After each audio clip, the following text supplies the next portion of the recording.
आप क्या समझते हैं, कोई चैनल ओपन होगा? देखिए जी, मैंने आप लोगों को पहले कहा था कि वो पीटीआई लेट की करेगी और गवर्नमेंट अकड़ेगी। तो अभी तो यही हो रहा है, वो लेटे हैं, वो अकड़े हैं। थोड़े दिन के बाद छोटी मोटी मुज़ाकरात शुगारत का ड्रामा शुरू हो जाएगा। इस्टेब्लिशमेंट इंटरेस्टेड ना थी, ना है, ना आगे होगी।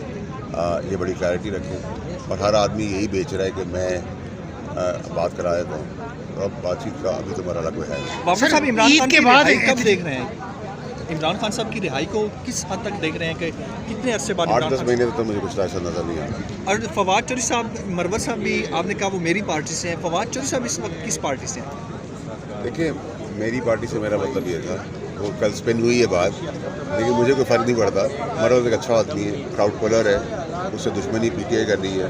फवाद चौधरी जाना चाहता है पार्टी के अंदर और उसको जाना चाहिए।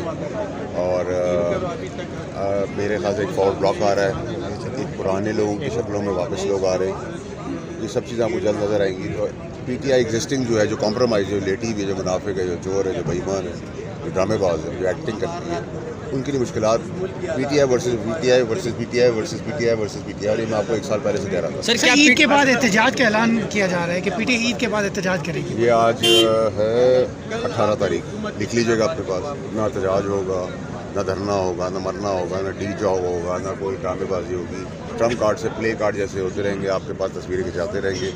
कोई ऐसा कुछ होने वाला नहीं, सब अच्छे बच्चे बन के चलेंगे। लेकिन बाप में दम है तो आ जाएंगे। सर, पीटीआई की आदत इमरान खान से सिंसेयर है? पीटीआई की आदत इमरान खान साहब से सिंसेयर है? सिंसेयर नहीं है। इमरान खान साहब को जेल में पहुंचाने में, यहाँ तक पहुंचाने में और मजीद जेल में रखने के लिए पीटीआई जद्दोजेहद कर रही है। और इस गवर्नमेंट की जामिन जो है वो सिर्फ पीटीआई है। सर, आपने कहा था कि मैं इमरान खान को बाहर निकलवाना चाहता हूँ उन जेल से, तो इस पर अभी भी आप अपने उस बयान पर कायम है? देखिए, मेरी बात सुनो, मैंने आपको पहले भी कहा था कि वो मेरे लीडर रह चुके हैं। उन्होंने मुझे जो सिखाया है, मैं वही सियासत कर रहा हूँ। वो भूल गए, मुझे याद है।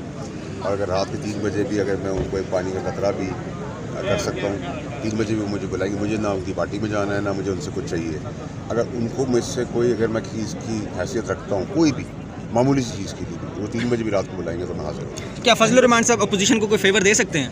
देखिए, फजलुर रहमान साहब के साथ मेरे ताल्लुकात तो बहुत अच्छे हैं, यहाँ पे और एहतराम का रिश्ता है। वो अपनी तौर पे अपनी कोई तहरीक अपने सिलसिले में करें तो मैं उस पर कुछ नहीं कह सकता। इनके लिए वो तहरीक नहीं चलाएंगे।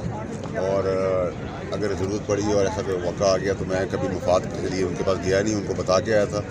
मैं उस दिन से उनके साथ खड़ा हूँ, अच्छे बुरे गर्म सर्द मौसम में उनके साथ खड़ा रहूँगा। और अगर कोई ज़रूरत पड़ी और मैं किसी वक्त गया तो मुझे उम्मीद है, मेरा गुमान है कि अल्लाह ताला मुझे कामयाबी देगा और मैं उनके घर किसी भी चीज़ के लिए जाऊंगा तो खाली हाथ नहीं आऊँगा। सर, फवाद चौधरी ये कह रहे हैं कि पीटीआई जो है, बानी पीटीआई की रिहाई का बेड़ा जो है पुरानी पीटीआई उठाएगी, जो पुराने रहनुमा हैं। तो आप भी उनमें शामिल, तो क्या उनका साथ देंगे आप भी? देखिए, फवाद चौधरी के साथ तो मैं फवाद चौधरी को भी पता और आप लोगों को पता है कि उसका साथ मैं वैसे ही दे रहा हूँ।